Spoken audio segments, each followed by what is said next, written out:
Hi ಎಲ್ಲರಿಗೂ ನಮಸ್ಕಾರ. Welcome back to my channel ದಿಲ್ಲೂಸ್ ಮಮ್ಮ ಕನ್ನಡ ವ್ಲಾಗ್ಸ್ಗೆ ಸ್ವಾಗತ. ಸೊ 24th ಆಫ್ ಮೇ ನಂದು ನನ್ನ ಮಗಂದು ಇಬ್ಬರದು ಬರ್ತ್ಡೇ ಇರೋದ್ರಿಂದ ಶಾಪಿಂಗ್ ಹೋಗಿದ್ವಿ ಹಾಗೆ ಹಿಂದಿನ ದಿವಸ.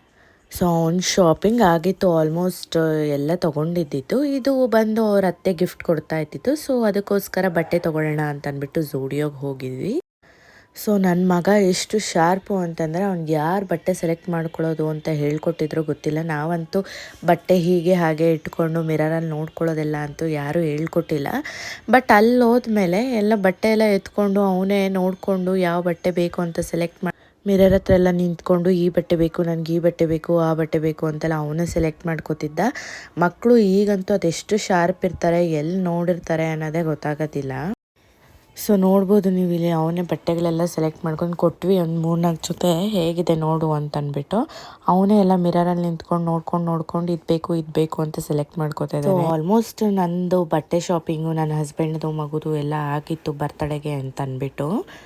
ಸೊ ನಾನು ಯಾಕೆ ಬಟ್ಟೆ ತೊಗೋಬಾರ್ದು, ಕೇಕ್ ಕಟ್ ಮಾಡೋ ಟೈಮಿಗೆ ಯಾವ್ದಾದ್ರು ವೆಸ್ಟ್ರನ್ ಡ್ರೆಸ್ 1 ಪೀಸ್ ಹಾಕೋಣ ಅಂತ ಅಂದ್ಬಿಟ್ಟು ನಾನು ಕೂಡ ಡ್ರೆಸ್ ನೋಡೋಣ ಅಂತ ಅಂದ್ಕೊಂಡು ನೋಡ್ತಾ ಇದ್ದೆ. ಬಟ್ ಯಾವುದು ಸೆಲೆಕ್ಟ್ ಯಾವುದೂ ಇಷ್ಟ ಕೂಡ ಆಗಲಿಲ್ಲ. ನಾನು ವೈಟಲ್ಲಿ ಯಾವ್ದಾದ್ರು ತೊಗೊಳ್ಳೋಣ, 3 ಜನನು ವೈಟ್ ಹಾಕ್ಕೊಳ್ಳೋಣ ಅಂತ ಅಂದ್ಕೊಂಡು ನೋಡ್ತಾ ಇದ್ದೆ. ಬಟ್ ಯಾವುದೂ ಇಷ್ಟನೇ ಆಗಲಿಲ್ಲ. ಒಂದು ಡೀಪು ಎಲ್ಲ ಆಲ್ಮೋಸ್ಟ್ ಡೀಪ್ ಅಂತ ಅನ್ನಿಸ್ತಾ ಇತ್ತು. ಶಾರ್ಟ್ ಇರ್ತಿತ್ತು ಇಲ್ಲ ಡೀಪ್ ಇರ್ತಿತ್ತು, ಯಾಕೋ ಇಷ್ಟನೇ ಆಗ್ತಾ ಇರಲಿಲ್ಲ. ತೊಗೊಳ್ಳಿಲ್ಲ. ಕೊನೆಗೆ ಹಾಗೆ ಅವನಿಗೆ ಮಾತ್ರ ಬಟ್ಟೆ ತೊಗೊಂಡು ಬಂದ್ವಿ. ಕೊನೆಗೆ ಅವನಿಗೆ ಮಾತ್ರ ತೊಗೊಂಡಾದ್ಮೇಲೆ ಆಚೆ ಬಂದು ಸ್ವಲ್ಪ ಲೈಟಾಗಿ ಏನಾದ್ರು ಸ್ನ್ಯಾಕ್ಸ್ ತಿನ್ನೋಣ ಅನ್ನಿಸ್ತು. ಸೊ ಅಲ್ಲೇ ಹಾಗೆ ಲಸ್ಸಿ ಕಾರ್ನರ್ ಇತ್ತು. ಸೊ ಅಲ್ಲೇ ಏನಾದರೂ ಸ್ವಲ್ಪ ತಿಂದ್ಬಿಟ್ಟು ಹೋಗೋಣ ಮನೆಗೆ ಅಂದ್ಕೊಂಡು ನೋಡಿದ ತಕ್ಷಣ ಐಸ್ ಕ್ರೀಮ್ ಬೇಕು ಅಂತ ಆಯ್ತಾ ಪಾಪು ಅಂತ ಅಂದ್ಬಿಟ್ಟು ಐಸ್ ಕ್ರೀಮ್ ಕೊಡಿಸಿದ್ವಿ. ನಾವು ಹಾಗೆ ಪಾಸ್ತಾ ರೋಲ್ಸು ಎಲ್ಲ ತಿನ್ಕೊಂಡು ಬಂದ್ವಿ. ನನ್ನ ಮಗ ಅಂತೂ ತಿನ್ನೋದಕ್ಕಿಂತ ಈ ಥರ ಡ್ರಾಮಾ ಮಾಡೋದ್ರಲ್ಲಿ ಎಕ್ಸ್ಪರ್ಟು. ಸುಮ್ಮನೆ ಬರ್ಗರ್ ಬೇಕು ಅಂತ ಇದ್ದ. ಸರಿ ತಿಂತಾನೇನೋ ಅಂತ ಕೊಟ್ಟರೆ ಅದ್ರ ಮೇಲಿರೋ ಸಾಸ್ನ ಕ್ಲಿಕ್ ಮಾಡಿಬಿಟ್ಟು ವಾವ್ ಸಕ್ಕತ್ತಾಗಿದೆ ಅಂತ ಅಂದ್ಬಿಟ್ಟು ಬಿಲ್ಡಪ್ ಕೊಡ್ತಾ ಇದ್ದ. ಹೆಂಗಿದೆ ಬರ್ಗರ್? ಸೂಪರಾ? ಹಾಕ್ತಾರ ಸಾಸು? ಪಾಸ್ತಾ ಮತ್ತು ಇದು ಟೊರಿಟೋಸ್ ಎಲ್ಲ ತೊಗೊಂಡಿದ್ವಿ. ಯಾಕೋ ಏನೋ ಇಷ್ಟನೇ ಆಗಲಿಲ್ಲ. ಪಾಸ್ತಾ ಅಂತೂ ಸ್ವಲ್ಪ ತಿಕ್ಕಾಗಿ ಮಾಡಿಬಿಟ್ಟಿದ್ದ. ನಮ್ಗೆ ಯಾಕೋ ಇಷ್ಟ ಆಗಲಿಲ್ಲ. ಕೊನೆಗೆ ಒಂದು ಸ್ವಲ್ಪ ತಿಂದ್ಬಿಟ್ಟು ಬಂದ್ವಿ. ಸೊ ಇದೆಲ್ಲ ಆದಮೇಲೆ ಮನೆ ಕಡೆ ಹೊರಟ್ವಿ. ಸ್ವಲ್ಪ ಮನೇಲೂ ಅಷ್ಟೇ ತುಂಬ ಕೆಲಸಗಳಿದ್ವು. ಮಾರನೇ ದಿವಸ ಅವ್ನ ಬರ್ತಡೇಗೆ ಸ್ವಲ್ಪ ಎಲ್ಲ ರೆಡಿ ಮಾಡ್ಕೋಬೇಕಾಗಿತ್ತು ಅಂತ ಅಂದ್ಬಿಟ್ಟು ಮನೆಗೆ ಹೋಗಿ ಹಾಗೆ ಎಲ್ಲ ಸ್ವಲ್ಪ ಅರೇಂಜ್ಮೆಂಟ್ಸ್ ಎಲ್ಲ ಮಾಡ್ಕೋಬೇಕಾಗಿತ್ತು. ಎಲ್ಲ ರೆಡಿ ಮಾಡ್ಕೊಂಡ್ವಿ. ಸೊ ಇದು ಬಂದು ನೆಕ್ಸ್ಟ್ ಡೇ 24th ದಿನದ್ದು ವೀಡಿಯೋ. ಯೂಶ್ವಲಿ ನಮ್ಮ ಮನೇಲೆಲ್ಲ ಹೀಗೆ ಮಾಡೋದು. ಏನಾದರೂ ಬರ್ತಡೇ ಇದ್ದರೆ ಯಾರಿಗಾದ್ರೂ ಆಗಲಿ, ಚಿಕ್ಕ ಮಕ್ಳಿಗಾಗಲಿ ದೊಡ್ಡವ್ರಿಗಾಗಲಿ ಯಾವುದಾದ್ರೂ ಬರ್ತಡೇ ಇದ್ದರೆ ಅವ್ರಿಗೆ ತಲೆಗೆ ಎಣ್ಣೆ ಎಲ್ಲ ಹಚ್ಚಿ ಆರತಿ ಎಲ್ಲ ಮಾಡಿ ಆಮೇಲೆ ಸ್ನಾನ ಎಲ್ಲ ಮಾಡಿಸೋದು ಎಲ್ಲ ಮಾಡ್ತಾರೆ. ಸೊ ಅದಕ್ಕೆ ಇಲ್ಲಿ ಎಲ್ಲರೂ ವಿಶ್ ಮಾಡ್ತಾ ಇದ್ದಾರೆ ಅವನಿಗೆ. ಅವನು ಅಷ್ಟೇ ಖುಷಿಯಾಗಿ ಅವನೇನಾದರೂ ಕೇಳಿದ್ರೆ ಏನು ಇವತ್ತು ನಿಂದು ಅಂದರೆ ಹ್ಯಾಪಿ ಅಂತ ಆಯ್ತಾ. ನಂದು ಬರ್ತಡೇ ಆಗಿರೋದ್ರಿಂದ ನನಗೂ ತೊಗೊಬಂದು ಹೂವೆಲ್ಲ ಹಾಕಿ ಹ್ಯಾಪಿ ಮೀ ಅಂತ ಇದ್ದ. ಸೊ ಇಲ್ಲಿ ನೋಡ್ಬೋದು ನೀವು ಈ ಥರ ಎಲ್ಲ ಕುಂಕುಮ ಎಲ್ಲ ಇಟ್ಟು ತಲೆಗೆ ಎಣ್ಣೆ ಹಚ್ಚಿ ಆರತಿ ಎಲ್ಲ ಮಾಡಿ ಆಮೇಲೆ ತಲೆಗೆ ಸ್ನಾನ ಮಾಡಿಸೋದು ನಾವು. ಸೊ ಅದಕ್ಕೋಸ್ಕರ ಎಲ್ಲರೂ ಹಚ್ತಾರೆ. ಮನೇಲಿ ಯಾರ್ಯಾರಿದ್ದೀವಿ ಎಲ್ಲರೂ ಹಚ್ಚಿ ಕೊನೆಗೆ ಆರತಿ ಮಾಡಿ ಅರಿಶಿಣದ ನೀರಲ್ಲಿ ಹಾಲು ಅರಿಶಿಣ ಎಲ್ಲ ಹಾಕಿ ಸ್ನಾನ ಮಾಡಿಸ್ತಾರೆ. ಯಾವುದೇ ಥರ ಬರ್ತಡೇ ಮಾಡೋದಕ್ಕಿಂತ ಮುಂಚೆ, ಯಾವುದೇ ಥರ ಸೆಲೆಬ್ರೇಷನ್ಸ್ ಮಾಡೋದಕ್ಕಿಂತ ಮುಂಚೆ ಈ ಥರ ಮಾಡಿದ್ರೆ ಏನೇ ದೃಷ್ಟಿ ಇದ್ದರೂ ಯೂಶ್ವಲಿ ಚಿಕ್ಕ ಮಕ್ಳಿಗೆ ಅಂದರೆ ದೃಷ್ಟಿ. ಸೊ ಅದಕ್ಕೋಸ್ಕರ ಈ ಥರ ಏನೇ ದೃಷ್ಟಿ ಇದ್ದರೂ ಹೋಗುತ್ತೆ ಅಂತ ಅಂದ್ಬಿಟ್ಟು ಫಸ್ಟ್ ಮೇಯ್ನ್ ನಮ್ಮ ಮನೆ ಕಡೆ ಇದನ್ನೇ ಮಾಡೋದು. ಸೊ ಹಾಗಾಗಿ ಎಲ್ಲರೂ 1 by 1 ಅವ್ರ ಅಪ್ಪ, ನಾನು, ಅವ್ರ ಅಜ್ಜಿ, ಅವ್ರ ಅತ್ತೆ ಎಲ್ಲ ಕುಂಕುಮ ಇಟ್ಟು ಆರತಿ ಮಾಡ್ತಾಯಿದ್ವಿ. ಲಾಸ್ಟ್ ಟೈಮ್ ಮಾಡಿದಾಗೆಲ್ಲ ಅಷ್ಟೊಂದು ನೆನಪಿಲ್ಲ, ಯಾಕಂದರೆ ಇನ್ನೂ ಚಿಕ್ಕವನಾಗಿದ್ದ 1 year ಬರ್ತಡೇಲಿ ಇದೆಲ್ಲ ಮಾಡಿದಾಗ. ಇವಾಗ ಅವನಿಗಂದರೆ ಒಂಥರ ಒಂದೊಂದು ಮಾಡ್ತಾಯಿದ್ದಾರೆ ಅಂದರೆ ಒಂಥರ ಖುಷಿ ಆಗ್ತಾಯಿತ್ತು. ಏನು ಒಂದೊಂದು ಮಾಡ್ತಾಯಿದ್ದಾರೆ ಅಂದರೆ ಅದು ಮಾಡಿ ಇದು ಮಾಡಿ ಅಂತ ಅಂದ್ಬಿಟ್ಟು ತೋರಿಸ್ತಾ ಇದ್ದ. ಖುಷಿಯಾಗೋಗಿತ್ತು ಅವ್ನಿಗೆ. ಏನೋ ನನಗೆ ಸ್ಪೆಷಲ್ಲಾಗಿ ಮಾಡ್ತಾಯಿದ್ದಾರೆ ಎಲ್ಲರೂ ಅಂತಂದ್ಬಿಟ್ಟು. ಅವ್ನಿಗೊಂಥರ ಇದೆಲ್ಲ ಮಾಡ್ತಾಯಿದ್ರೆ ಖುಷಿ ಅವನಿಗೆ. ಇನ್ನೂ ಮಾಡಲಿ ಅಂತ ಇರ್ತಾನೆ. ಯಾವುದೇ ಥರ ಈ ಕಾಸ್ಟ್ಯೂಮು, ಯಾವುದೇ ಥರ ದೇವ್ರ ಕಾಸ್ಟ್ಯೂಮ್ ಹಾಕಬೇಕಾದ್ರೆ ಮತ್ತು ಈ ಥರ ಏನಾದರೂ ಪೂಜೆ ಮಾಡಬೇಕಾದ್ರೆ ಇಲ್ಲಾಂದರೆ ಏನಾದರೂ ದೃಷ್ಟಿ ತೆಗಿಬೇಕಾದ್ರೆ ಎಲ್ಲ ಖುಷಿ. ಅಲ್ಲಿ ಕುತ್ಕೊತೀನಿ ಮಾಡಿ, ಇಲ್ಲಿ ಕುತ್ಕೊತೀನಿ ಮಾಡಿ ಅಂತ ಖುಷಿ ಪಡ್ತಾ ಇರ್ತಾನೆ ಮಾಡಿಸ್ಕೊಡೋದಕ್ಕೆ. ಒಂಥರ ಅವನು ಆ ಥರ ಖುಷಿ ಪಡೋದನ್ನು ಮಾಡಿಸ್ಕೊಳ್ಳೋದನ್ನು ನೋಡೋದಕ್ಕೆ ನಮಗೆಲ್ಲರಿಗೂ ಒಂಥರ ಸಂತೋಷ ಆಗುತ್ತೆ. ಎಷ್ಟು ಕ್ಯೂಟಾಗಿ ಮಾಡ್ತಾ ಇರ್ತಾನೆ ಅಂತಂದರೆ ನಂಗೆ ಹಂಗೆ ಮಾಡಿ ಹಿಂಗೆ ಮಾಡಿ ಅಂತ ತೋರಿಸ್ತಾ ಇರ್ತಾನೆ. ಏನಾದರೂ ಬಾಳೆಹಣ್ಣು ಕೊಟ್ಟರೆ ನೋಡಿ ಅಲ್ಲಿ ಎಷ್ಟು ಚೆನ್ನಾಗಿ ಈಸ್ಕೊಂಡು ಪಕ್ಕದಲ್ಲಿ ಇಟ್ಕೊತಾ ಇದ್ದ. ಚುಕ್ಕೆ ಇಟ್ಕೊಳ್ಳೋದು ಅಷ್ಟೇ, ಹಂಗಿಡಿ ಹಿಂಗಿಡಿ ಅಂತಂದ್ಬಿಟ್ಟೆಲ್ಲ ಇಳಿಸ್ಕೊಂಡು ಇಡ್ಸ್ಕೊತಾ ಇದ್ದ.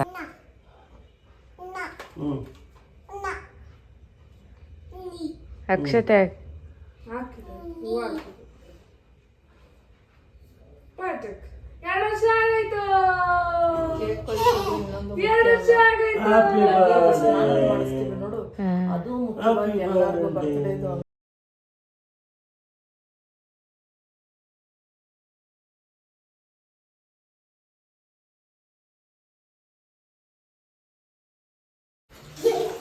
ಮನೆ ಒಂಚೂರು ಬಗ್ಬೇಕು ಕಾಣಲ್ಲ.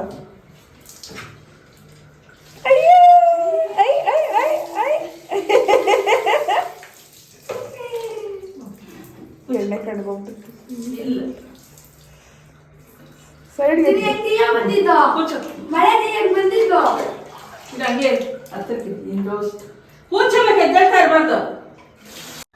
ಹಾಗೆ ಪಾಪುದೆಲ್ಲ ಸ್ನಾನ ಮಾಡಿಸಿ ರೆಡಿ ಮಾಡಿದ್ದಾಯಿತು. ಅವನು ಆಟ ಆಡ್ಕೊತಿದ್ದ. ಸೊ ಅದಕ್ಕೋಸ್ಕರ ನನಗೆ ಆರತಿ ಮಾಡೋಣ ಅಂದ್ಬಿಟ್ಟು ಫಸ್ಟು ನನ್ನ ಹಸ್ಬೆಂಡ್ ಕುಂಕುಮ ಇಡ್ತಾಯಿದ್ರು. ಇದೆಲ್ಲ ಆದಮೇಲೆ ನಾನು ಹಾಗೆ ಹೋಗಿ ಫ್ರೆಶ್ ಅಪ್ ಆಗಿಬಿಟ್ಟು ಬಂದೆ ಆರತಿ ಎಲ್ಲ ಮಾಡಾದ್ಮೇಲೆ. ಸೊ ಇದೆಲ್ಲ ಆದಮೇಲೆ ಮಧ್ಯಾಹ್ನ ಸ್ವಲ್ಪ ಫ್ಯಾಮಿಲಿ ಅವರೆಲ್ಲ ಬರೋದಿತ್ತು. ಹಾಗಾಗಿ ಅಷ್ಟರಲ್ಲಿ ನಾವು ದೇವಸ್ಥಾನಕ್ಕೆ ಹೋಗ್ಬಿಟ್ಟು ಬಂದ್ಬಿಡೋಣ ಅಂತ ಅಂದ್ಕೊಂಡ್ವಿ. ಆಮೇಲೆ ನಮ್ಮ ಫ್ಯಾಮಿಲಿಯಲ್ಲಿ ಇನ್ನೊಬ್ರದ್ದು ಕೂಡ ಬರ್ತಡೇ ಇದ್ದಿದ್ದರಿಂದ ಅವ್ರಿಗೆ ವೇಟ್ ಮಾಡಿದ್ವಿ.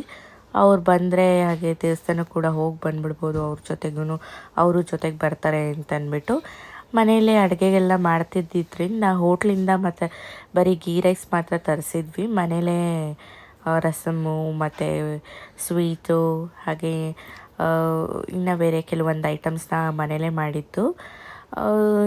ಸಿಂಪಲ್ಲಾಗಿ ಮಾಡೋಣ, 2 ಇಯರ್ಸ್ದು ನೆಕ್ಸ್ಟು 3 ಇಯರ್ಸ್ದು ಗ್ರ್ಯಾಂಡಾಗಿ ಮಾಡೋಣ ಅಂತ ಅಂದ್ಕೊಂಡಿದ್ದು. ಬಟ್ ಆದರೆ ಇದೇ ಒಂಥರ ಗ್ರ್ಯಾಂಡಾಗೇ ಆಯಿತು ಫಂಕ್ಷನ್ನು. ಬರೀ ಕೆಲವೊಂದು ಫ್ಯಾಮಿಲಿ ಮೆಂಬರ್ಸ್ನ ಕರೆದ್ಬಿಟ್ಟು ಮಾಡೋಣ ಅಂತ ಅಂದ್ಕೊಂಡ್ವಿ. ಬಟ್ ಆದರೆ ಆಲ್ಮೋಸ್ಟ್ 50 to 60 ಮೆಂಬರ್ಸ್ ಬರೋ ಹಾಗಾಯಿತು. ನನ್ನ ಹಸ್ಬೆಂಡಿಗೆ ಬರೀ ಫ್ರೆಂಡ್ಸು ಅಂತಂದ್ರೇ ಒಂದಷ್ಟು ಜನ ಇದ್ದಾರೆ. ಸೊ ನಾನು ಹಾಗೆ ಫ್ರೆಶ್ ಅಪ್ ಕೂಡ ಆದೆ. ಫ್ರೆಶ್ ಅಪ್ ಆಗಿ ಅವರು ಅಷ್ಟರಲ್ಲಿ ಬಂದಿದ್ದರು ಮನೆಗೆ. ಸೊ ನೋಡಿ ಅವ್ರದ್ದು ಕೂಡ ಬರ್ತಡೇ ಇತ್ತು. ಸೊ ಇಲ್ಲಿ ದೇವಸ್ಥಾನಕ್ಕೆ ಹೊರಟಿದ್ದೀವಿ. ಆಲ್ಮೋಸ್ಟ್ 11:30 12 ಆಗೋಗಿತ್ತು ದೇವಸ್ಥಾನಕ್ಕೆ ಹೋಗೋಷ್ಟರಲ್ಲಿ. ತೆಗ್ದಿರ್ತಾರೋ ಇಲ್ವೋ ಅಂತ ಅಂದ್ಕೊಂಡು ಹೋದ್ವಿ. ಸೊ ಈ ದೇವಸ್ಥಾನ ಬಂದು ಸಾಯಿಬಾಬಾ ದೇವಸ್ಥಾನ. ಆದರೆ ಎಲ್ಲ ದೇವರುಗಳು, ರಾಘವೇಂದ್ರ ಸ್ವಾಮಿ ಹಾಗೆ ಸುಮಾರು ದೇವರುಗಳಿದ್ವು. ಹೋಗಿ ನೋಡಿದ್ವಿ. ಇಲ್ಲೆಲ್ಲ ಆಚೆ ಎಲ್ಲ ಹಾಗೆ ಇತ್ತು ದೇವರುಗಳು. ಸುಮ್ಮನೆ ಇದೊಂಥರ ಶೋಗೆ ಅಂತ ಅಂದ್ಬಿಟ್ಟು ಇಟ್ಟಿದ್ದಾರೆ ಈ ಥರ ಮಾಡಿ. ಸೊ ಒಳಗಡೆ ಆದರೆ ಸಾಯಿಬಾಬಾ, ರಾಘವೇಂದ್ರ ಸ್ವಾಮಿ ಸುಮಾರು ದೇವರುಗಳಿದ್ವು. ಹೋಗಿ ನೋಡಿದ್ರೆ ಎಲ್ಲ ತೆಗ್ದುಬಿಟ್ಟಿದ್ದಾರೆ, ದೇವಸ್ಥಾನನೇ ಹೊಡೆದಾಕ್ಬಿಟ್ಟಿದ್ರು. ಯಾಕೆ ಅಂತ ಕೇಳಿದ್ದಕ್ಕೆ ಇಲ್ಲ ದೇವಸ್ಥಾನನ ರಿನೋವೇಟ್ ಮಾಡ್ತಾ ಇದ್ದೀವಿ, ದೊಡ್ಡದು ಮಾಡ್ತಾ ಇದ್ದೀವಿ ಅಂತ ಹೇಳಿದ್ರು. ಸೊ ಹಾಗಾಗಿ ಬೇರೆ ಕಡೆ ದೇವಸ್ಥಾನಕ್ಕೆ ಹೋಗೋಣ ಅಂತ ಅಂದ್ಕೊಂಡ್ವಿ. ಸೊ ಗುಂಜೂರಲ್ಲಿ ಈ ಕಡೆ ಸೈಡ್ ಎಲ್ಲೂ, ನಮ್ಮ ಮನೆ ಕಡೆ ಸೈಡ್ ಎಲ್ಲೂ ಸಪ್ರೇಟಾಗಿ ರಾಘವೇಂದ್ರ ಸ್ವಾಮಿ ಮಠ ಅಂತ ಎಲ್ಲೂ ನನಗೆ ಸಿಗಲಿಲ್ಲ. ತುಂಬ ದಿವಸದಿಂದ ಹುಡುಕ್ತಾ ಇದ್ದೀನಿ, ಬಟ್ ಎಲ್ಲೂ ಇಲ್ಲ. ಬಟ್ ಆದರೆ ಒಂದು ದೇವಸ್ಥಾನದಲ್ಲಿ ಷಣ್ಮತ್ಮನ್ ದೇವಸ್ಥಾನ ಇದೆ ಗುಂಜೂರಲ್ಲಿ, ತುಂಬ ಚೆನ್ನಾಗಿದೆ ದೇವಸ್ಥಾನ.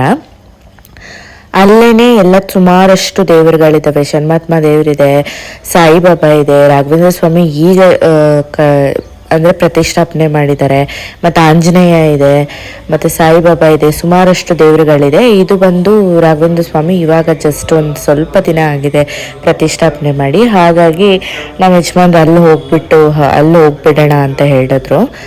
ನನಗೆ ಬೇಕೇ ಬೇಕು ದೇವಸ್ಥಾನಕ್ಕೆ, ರಾಘವೇಂದ್ರ ಸ್ವಾಮಿ ದೇವಸ್ಥಾನಕ್ಕೇ ಹೋಗಬೇಕು ಅಂತ ಅಂದ್ಕೊಂಡಿದ್ದಕ್ಕೋಸ್ಕರ ಅಲ್ಲೇ ಕರ್ಕೊಂಡು ಹೋದರು. ಹಾಗೆ ಅಲ್ಲಿ ಪೂಜೆ ಗೀಜೆ ಎಲ್ಲ ಮಾಡಿಸ್ಕೊಂಡು, ಅರ್ಚನೆ ಎಲ್ಲ ಮಾಡಿಸ್ಕೊಂಡು, ಹಾಗೆ ವೆಂಕಟರಮಣ ಸ್ವಾಮಿಗೆ ಕೂಡ ಅಲ್ಲೇ ಪೂಜೆ ಮಾಡಿಕೊಂಡು ಮನೆ ಕಡೆ ಬಂದ್ವಿ. ಆಲ್ಮೋಸ್ಟ್ 1:30 ಆಗಿತ್ತು ಮನೆಯ ಕಡೆ ಬರೋಷ್ಟೊತ್ತಿಗೆ. ಆಶ್ರಮಕ್ಕೆ ಹೋಗಿ ಸ್ವಲ್ಪ ಸ್ನ್ಯಾಕ್ಸ್ ಎಲ್ಲ ಕೊಟ್ಬಿಟ್ಟು ಬರೋಣ ಅಂತ ಅಂದ್ಕೊಂಡಿದ್ದು ಮಗು ಹೆಸರಲ್ಲಿ. ಸೊ ಅದಕ್ಕೆ ಒಂದು 4 o'clock ಹಾಗೆ ಬರ್ತೀವಿ ಅಂತ ಹೇಳಿದ್ವಿ ಆಶ್ರಮಕ್ಕೆ. ಸೊ ಅಲ್ಲಿಗೆ ಹೋಗ್ಬೇಕಿತ್ತು ಅಂತ ಅಂದ್ಬಿಟ್ಟು ಮನೆಗೆ ಹೋಗಿ ಬೇಗ ಸ್ವಲ್ಪ ಊಟ ಗೀಟ ಎಲ್ಲ ಮಾಡಿಕೊಂಡು ರೆಡಿ ಆಗೋಣ ಅಂತ ಅಂದ್ಕೊಂಡಿದ್ವಿ. ಸೊ ಮನೆ ಹತ್ರನೂ ಅಷ್ಟೇ ಡೆಕೋರೇಷನ್ಸ್ ಮಾಡ್ತಾಯಿದ್ರು. ನಮ್ಮ ಹಸ್ಬೆಂಡ್ ಫ್ರೆಂಡ್ ಅವರೇನೆ ಯಾರನ್ನೋ ಕರೆಸಿದ್ದು. ಸೊ ಅಲ್ಲೇ ಮನೆ ಮುಂದೆ ಡೆಕೋರೇಷನ್ ಕೂಡ ಮಾಡ್ತಾಯಿದ್ರು. ಆಶ್ರಮಕ್ಕೆ ಹೋಗಿ ಬಂದು ಈವ್ನಿಂಗ್ ಒಂದು 6 o'clock ಮೇಲೆ 6 o'clock ಅಷ್ಟರಲ್ಲಿ ಕೇಕ್ ಕಟ್ ಮಾಡಿಸೋಣ ಅಂದ್ಕೊಂಡಿದ್ದು. ಬಟ್ ಸ್ವಲ್ಪ ಲೇಟೇ ಆಯಿತು, ಮಳೆ ಕೂಡ ಬಂತು, ಲೇಟಾಗೋಯಿತು. ಹೋಗಿ ಬಂದು ಅಲ್ಲಿ ನಾವೇನು ಅಂದ್ಕೊಂಡಿದ್ವಿ ಒಂದು 1/2 hour ಹಾಗೆ ಕೊಟ್ಬಿಟ್ಟು ಬಂದ್ಬಿಡೋಣ. ಆಮೇಲೆ ಬಂದು ಒಂದು 5:30 ಅಷ್ಟೊತ್ತಿಗೆ ಕೇಕ್ ಕಟ್ ಮಾಡೋಣ ಅಂದ್ಕೊಂಡ್ವಿ. ಬಟ್ ಹೊರಟಿದ್ದೇನೆ ಆಲ್ಮೋಸ್ಟ್ 5 o'clock ಆಗೋಗಿತ್ತು. ಅಲ್ಲೂ ಕೂಡ ವೆಯ್ಟ್ ಮಾಡ್ತಾಯಿದ್ರು ನಮಗೋಸ್ಕರ ಪಾಪ ಅವರು. ವೆಯ್ಟ್ ಅಂತ ಅಂದರೆ ಲೈಕ್ ಇಷ್ಟು ಟೈಮ್ಗೆ ಬರ್ತೀವಿ ಅಂತ ಹೇಳಿರ್ತೀವಲ್ಲ, ಪಾಪ ಅವರು ಕಾಯ್ತಾ ಇರ್ತಾರೆ. ಸೊ ಹಾಗಾಗಿ ಸ್ವಲ್ಪ ನಮಗೂ ಅಷ್ಟೇ ರೆಡಿಯಾಗಿ ಹೋಗೋಷ್ಟೊತ್ತಿಗೆ ಲೇಟ್ ಆಯಿತು.